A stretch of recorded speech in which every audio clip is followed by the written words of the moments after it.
This video is all about lock types. When I first bought home insurance, they asked me, what kind of lock does your house have? And I thought, who knows that? Who knows that about their house? I certainly didn't.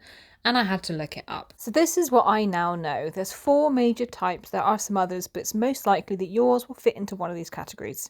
And it's handy to know this because if you're going to look to change the locks on your house, which I highly recommend at some point soon after you've moved in, then you're going to need to know what kind of lock you are replacing. The first is a 5-lever mortise deadlock. This is a pretty standard lock to have on a door, and it's quite common on timber doors, just like this one. This doesn't self-lock, so when you pull the door to, you have to lock it by yourself, which is in some ways a bit of a pro because it means that you're not likely to lock yourself out of your home by mistake, which I have to confess to have done at least once or twice.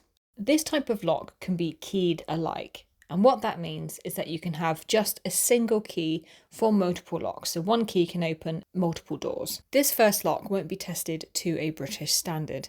And what that means is that the manufacturer themselves may have tested it to certain standards that they keep within their own company, but it won't be tested to a recognised standard, which leads on nicely to the second type, which is the 5-lever mortise deadlock to the British standard 3621. It's the same as the last lock that we covered, but this time to the British standard. You'll be able to tell if your door meets the standard by the little heart shape that you can see on the side. That's what you want to look out for. Here's an example of what the British standard logo looks like. This symbol is called a kite mark.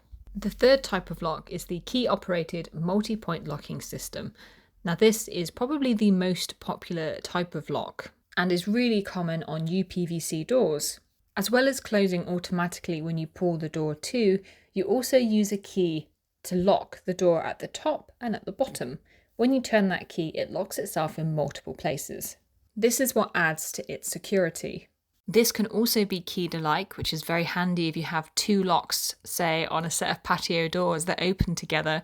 You just need one key for a set of bolts that are keyed alike. Changing the cylinder that goes down the middle can be fairly easy to change, and that will be covered in another video. The final type of lock is the rim automatic dead latch with a key locking handle. This is another type of lock where the door closes when you pull the door to, so make sure you don't get yourself locked outside. These are super easy to operate, but obviously they are less secure than some of the other options, and this type of lock is often paired with the 5-lever mortise deadlock as well. It's secured to the surface of the door, unlike other locks that are internal inside the door, which makes this option a little bit less secure. So there you go, there's your 101 on different types of lock that you can have on your house. It's worth noting that the type of lock you have does have some influence over your insurance, with some of these being safer than others. So if you're thinking about upgrading, hopefully this will help you decide what to go for.